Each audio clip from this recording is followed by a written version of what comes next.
हेरा फेरी film वाली अनुराधा याद है आपको, जो 21 दिन में पैसा डबल करने का वादा करके गायब हो जाती है। उसके स्कैम का शिकार हुए थे श्याम, राजू और बाबू राव। इस स्कैम को कहा जाता है पॉन्जी स्कीम। हम और आप कई बार पॉन्जी स्कीम्स के बारे में अखबारों में पढ़ते हैं। जिस आदमी के नाम से इस ठगी को जाना जाता है, कभी उसके दरवाजे पर लोगों की भीड़ खड़ी होती थी। कैश और गहने लिए लोग पॉन्जी के आगे नतमस्तक होकर कहते थे, हमारा भी पैसा इन्वेस्ट करा दो। पॉन्जी बाल खींचकर कहता, चिल्ला चिल्ला के सबको स्कीम बता दो। ऐसा नहीं था कि पॉन्जी महज एक धोखेबाज था। इस ठगी को जमाने के लिए उसने खूब मेहनत की थी, तमाम नौकरियों में रहा, कभी इस देश घूमा, कभी उस देश, लेकिन आखिर में उसे चार वाक याद आए। पॉन्जी उधार लेकर घी पीने लगा, लेकिन जब लोगों ने उधार देना भी बंद कर दिया तो पॉन्जी ने खोजी एक ऐसी स्कीम जिसने उसका नाम हमेशा हमेशा के लिए अमर कर दिया। इटली से आए पॉन्जी को इस स्कीम ने अमेरिकियों का हीरो बना दिया, उसे फाइनेंस की दुनिया का जीनियस करार दिया गया। लेकिन ये सिर्फ तब तक था जब तक उसकी पोल ना खुल गई। आगे अपनी हरकतों के कारण पॉन्जी को एक बदनाम जिंदगी और एक नामुराद मौत मिली। इसके बावजूद पॉन्जी को गुरु बनाकर दुनिया भर के ठगों ने पॉन्जी का आइडिया रिसाइकिल किया, पकड़े गए लेकिन रुके नहीं। पॉन्जी के चेले उसकी विरासत आगे बढ़ाते रहे, अब भी बढ़ा रहे हैं। तो कौन था पॉन्जी, क्या थी उसकी स्कीम और कैसे बना वो ठगों का सरदार, जानेंगे आज के एपिसोड में। नमस्कार, मेरा नाम दिव्यांशी सुमराव है। आप देख रहे हैं ऐतिहासिक किस्सों कहानियों से जुड़ा हमारा रोजाना का कार्यक्रम तारीख।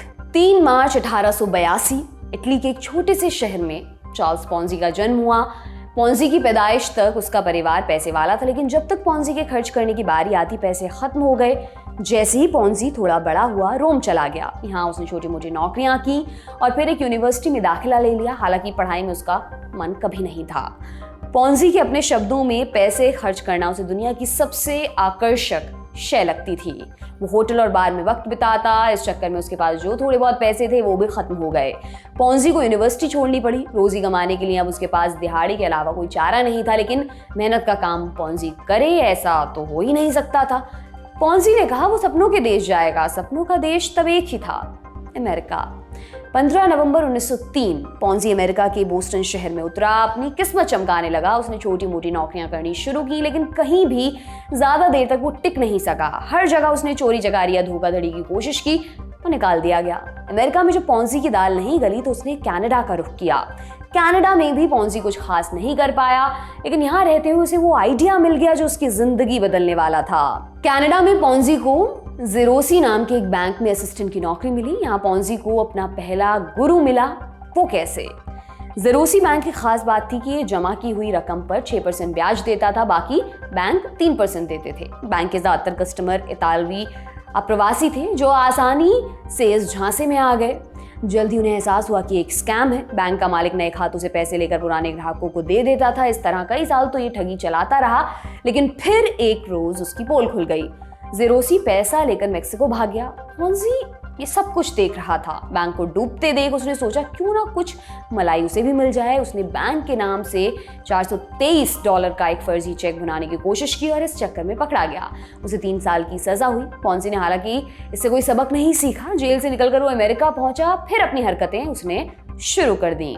1911 में पॉन्जी वापस अमेरिका लौटा। यहाँ आकर उसने गैर कानूनी रूप से अप्रवासियों को बॉर्डर पार कराना शुरू कर दिया। इस चक्कर में उसे फिर 2 साल की जेल हुई। पॉन्जी के बदलने कोई आसान नहीं लग रहे थे, लेकिन फिर एक रोज उसे रोज दिखाई दी।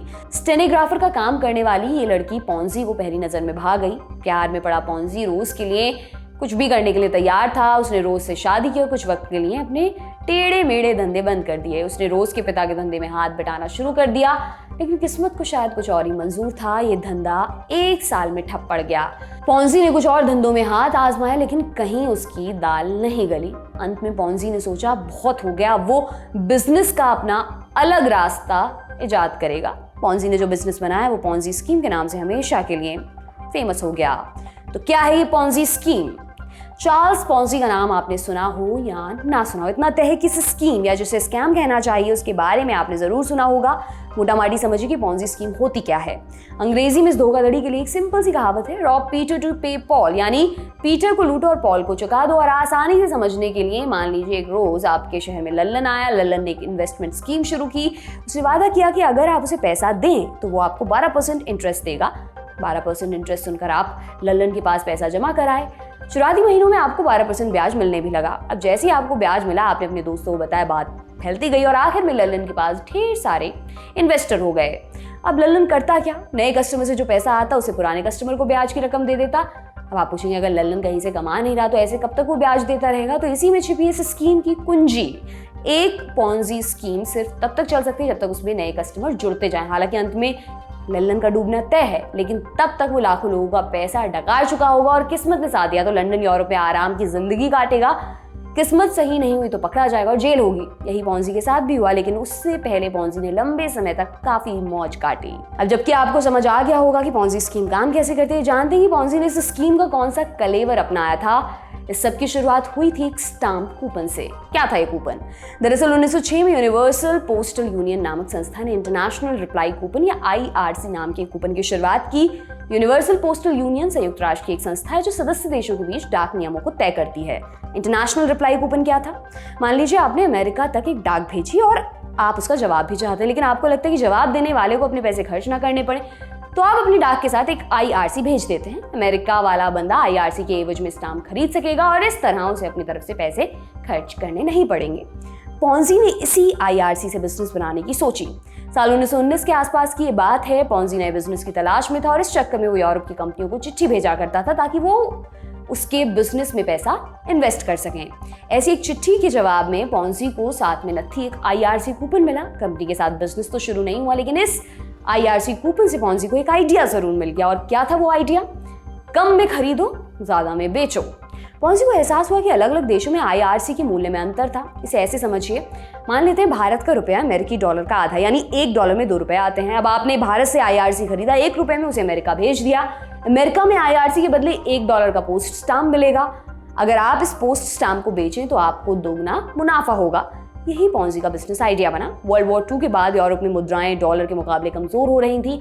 पॉन्जी को लगा अगर वो इन देशों से IRC लाकर अमेरिका में स्टाम्प खरीदेगा और उसे बेचेगा तो उसे 400% मुनाफा मिल सकता है। पॉन्जी के इस धंधे में कुछ भी गैर कानूनी नहीं था। कम में खरीद के ज्यादा में बेचना बिजनेस का मूल सिद्धांत है। पॉन्जी ने अपनी कंपनी बनाई और इस धंधे में उतर गया। उसने दूसरे लोगों को भी ये स्कीम बेचनी शुरू की। उन्हें बड़ी बड़ी बातें बताई, मसलन दुनिया के हर देश में उसके एजेंट्स हैं जो एक मुश्त ढेर सारे IRC खरीद कर उसे भेज देते हैं। धंधे में 4 गुना मुनाफा है आदि। उसने लोगों से वादा किया कि वो उनका पैसा 45 दिन में 1.5 गुना और 90 दिन में 2 गुना कर सकता है। पॉन्जी का आइडिया सुनने में मजबूत लगता था। लोगों ने उसे पैसे देने शुरू किए।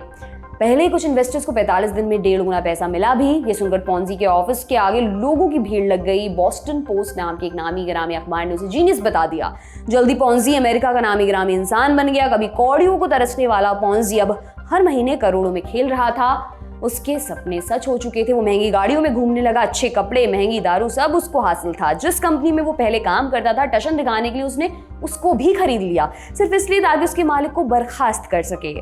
पॉन्जी के सितारे आसमान पर थे, लेकिन फिर एक रोज अखबार में छपी रिपोर्ट ने उसके साम्राज्य की नींवें हिला दी। ये रिपोर्ट बॉस्टन अखबार में छपी थी, वही अखबार जिसने कुछ साल पहले उसे जीनियस बताया था। हुआ ये कि कुछ सालों बाद पॉन्जी के नए इन्वेस्टर्स को ब्याज मिलना तय हो गया। वो सीधे अखबार के पास पहुंचे। बॉस्टन अखबार ने पॉन्जी के बिजनेस की तहकीकात के लिए एक विशेषज्ञ को बुलाया। उसने जो खुलासा किया पैरों तले जमीन खिसकाने वाला था।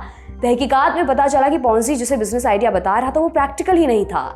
दुनिया भर से IRC कूपन खरीदकर अमेरिका भिजवाने, उससे स्टाम्प खरीदने और फिर बेचने का ये उपक्रम बहुत ही महंगा था। इतना महंगा कि IRC से जितना प्रॉफिट होता वो इस नेटवर्क को मेंटेन करने में ही खत्म हो जाता। और दूसरी बात ये थी कि दुनिया भर में इतने IRC कूपन थे ही नहीं कि उनसे कोई बिजनेस किया जा सके। बॉस्टन अखबार ने जैसे ही इन खामियों का खुलासा किया, पॉन्जी के दफ्तर के आगे एक और बार लोगों की भीड़ जुटने लगी। अब की बार ये लोग अपना पैसा वापस मांगने आए थे, लेकिन पैसा आता कहाँ से? वो तो पॉन्जी अपनी अय्याशी में लुटा चुका था। पॉन्जी ने इस तहकीकात को रुकवाने के लिए खूब कोशिशें की। उसने पत्रकारों पर केस किया, लेकिन बॉस्टन पोस्ट अखबार ने अपनी तहकीकात बंद नहीं की। पॉन्जी की पोल खोलने वाली उनकी रिपोर्ट को बाद में पुलित्जर पुरस्कार से नवाजा गया और जल्दी मामला केंद्रीय जांच एजेंसियों के सामने लाया गया। ऑडिट में ये पता चला कि पॉन्जी लोगों के 2100 करोड़ रुपए डकार चुका था। पॉन्जी की धोखाधड़ी से 6 बैंक डूब गए और हजारों लोग दिवालिया हो गए। पॉन्जी को जेल हुई, लेकिन उसकी कहानी यहीं पर खत्म नहीं हुई। अभी तो उसे और कारनामे करने थे। 3 साल की जेल काटने के बाद पॉन्जी को पैरोल मिल गई। वो भागकर अमेरिका के राज्य फ्लोरिडा पहुंच गया, जहां एक बार फिर उसने झूठ का एक कारोबार खड़ा किया। फ्लोरिडा में रियल एस्टेट की कीमतें आसमान छू रही थी। पॉन्जी ने लोगों से कहा कि उसके पास ढेर सारी जमीन है और अगर वो उसके बिजनेस में इन्वेस्ट करेंगे तो उन्हें दुगना ब्याज मिलेगा। असल में पॉन्जी जिसे महंगी जमीन बता रहा था वो दलदल वाली जमीन थी जो उसने कौड़ी के दामों में खरीदी थी। यहाँ भी पॉन्जी का पर्दाफाश हुआ और उसे एक बार फिर से जेल जाना पड़ा। एक बार फिर उसे बेल मिल गई। पॉन्जी को लगने लगा था कि अमेरिका में रहकर वो जेल से बाहर नहीं रह पाएगा, तो उसने भेस बदलकर इटली जाने की कोशिश की, लेकिन जहाज में चढ़ते वक्त अधिकारियों ने उसे पहचान लिया। इस बार पॉन्जी को 7 साल जेल की कड़ी सजा काटनी पड़ी। बाहर आते ही उसे इटली डिपोर्ट कर दिया गया। लुटेरे का सब कुछ लुट चुका था, उसके बीवी बच्चों ने भी उसका साथ छोड़ दिया।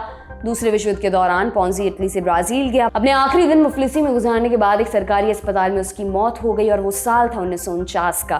पॉन्जी की कहानी तो दिखाती है कि ठगी का अंजाम बुरा होता है, लेकिन हर ठग को पकड़े जाने तक यही लगता है कि वो इस कहानी को बदल देगा।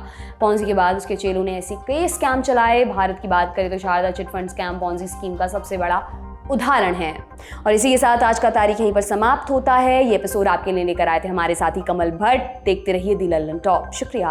किसको मिली बात, किसने उड़ाया धुआं, दिन भर खेलों की दुनिया में क्या क्या हुआ, हर खबर जिस पर आप करते हैं बात, छोटी से छोटी जानकारी लाएंगे हर रात। लेकर आया है लल्लन टॉप, स्पोर्ट्स की खबरों का खास शो स्पोर्ट्स टॉप, सोमवार से शुक्रवार रात 10 बजे।